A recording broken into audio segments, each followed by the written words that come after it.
अप्सरा ज्ञान चैनल में स्वागत है दोस्तों। आज मैं आपको कृष्ण सम्मोहन बाण साधना के बारे में बताऊंगा। महाभारत में जब पांडव अज्ञातवास काट रहे थे तो एक बार वृहनाल बने अर्जुन को अपने गुरु जनों और कौरव सेना का सामना करना पड़ा। अर्जुन नहीं चाहते थे कि उन्हें कोई पहचाने, इसलिए गुरुजनों का सामना नहीं करना चाहते थे। इसलिए उन्होंने सम्मोहन बाण का इस्तेमाल कर सभी को सुला दिया और अपने भेद को भी छुपा लिया। कालांत में ऐसी विद्याएं लुप्त हो गई है। गुरुकुल में शस्त्रों की शिक्षा देते वक्त ये विद्याएं भी प्रदान की जाती थी, जिसमें अस्त्र शस्त्र आदि विद्या भी दी जाती थी। सद्गुरु जी ने सभी विद्याओं को पुनर्जीवित कर इस धारा पर स्थापित किया है। उन्होंने इन विद्याओं का ही नहीं बल्कि पूरे जीवन का मर्म समझाया है, जिसे प्राप्त करना हर साधक का लक्ष्य है। जहाँ बात सम्मोहन की हो तो श्री कृष्ण जी का चरित्र अपने आप ही आ जाता है और सिर श्रद्धा से अपने आप झुक जाता है और जीवन में प्रेम का लहर दौड़ जाती है। शरीर में रोमांच पैदा होने लगता है। हवा से संगीत तरंग प्रवाह होने लगती है।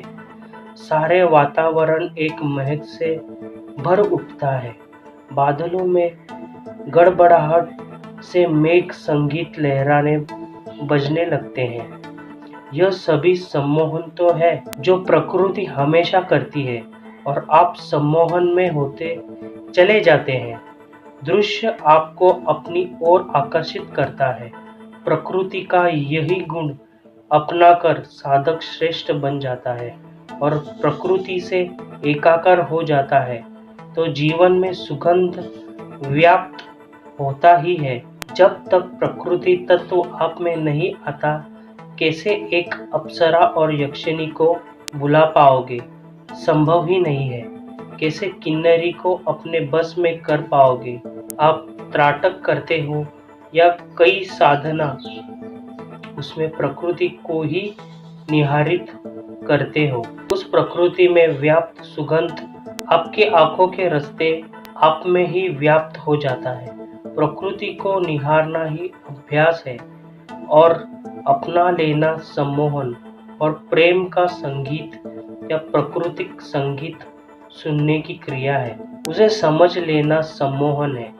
अब सवाल यह है कि ऐसे क्या करें कि प्रकृति का संगीत समझ आ जाए और सम्मोहन की क्रिया अपने आप संपन्न हो जाए, जिसे प्रकृति में स्वयं ही होता है। उच्च कोटि के फकीर और संतों में एक कहावत कही जाती है, कुदरत नार फकीरी की, अर्थात कुदरत या प्रकृति को अपना लेना ही जीवन की पूर्णता है।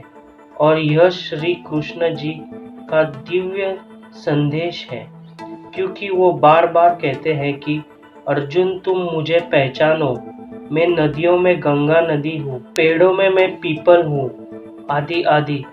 ऐसे बहुत उदाहरण देकर अर्जुन को समझाया, क्योंकि श्री कृष्ण पूर्ण सम्मोहन का रूप है और प्रकृति को अपना चुके थे, तभी तो जरो जरो में व्याप्त है वो। इसलिए कृष्ण नाम से बड़ा कोई सम्मोहन मंत्र नहीं है। यह एक सम्मोहन बाण साधना दे रहा हूँ जो गोपनीय तो है ही और अपने आप में पूर्ण सम्मोहन लिए हुए है। मेरा ये स्वयं का अनुभव और पारखी हुई विद्या है। इसकी विधि इस प्रकार है। इसे अष्टमी या श्री कृष्ण जन्माष्टमी के दिन और बसंत पंचमी से शुरू किया जा सकता है। यह 21 दिनों की साधना है। इसमें जाप वैजयंती माला से करें।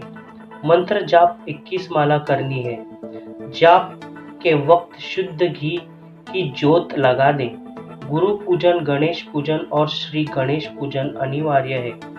भोग के लिए दूध का बना प्रसाद मिश्री में छोटी इलायची मिलाकर पास रख दे। हो सके तो षोडशी प्रकार से पूजन करें, नहीं तो अपने आप से आप पूजन जैसे आपको चाहे आप कर सकते हैं। वस्त्र पीले और आसन पीला हो, दिशा उत्तर रहनी चाहिए। साधना के अंत में पलाश की लकड़ी डालकर उसमें घी से दशांश हवन करना चाहिए। ऐसे करने से साधना सिद्ध हो जाती है और आपकी आंखों में सम्मोहन छा जाता है। इसका प्रयोग भलाई के कार्यों में ही लगाएं। ये अमोघ शक्ति है और इनका मंत्र इस प्रकार है: ओम क्लीम कृष्णाय सम्मोहन बाण साध्य हुम फट। दोस्तों, तो इस प्रकार आप ये कृष्ण सम्मोहन बाण साधना संपूर्ण करें और उसके पूर्ण लाभ पाएं। दोस्तों, अगर आपको हमारा ये वीडियो पसंद आया तो प्लीज़ सब्सक्राइब करें और लाइक करें। धन्यवाद दोस्तों।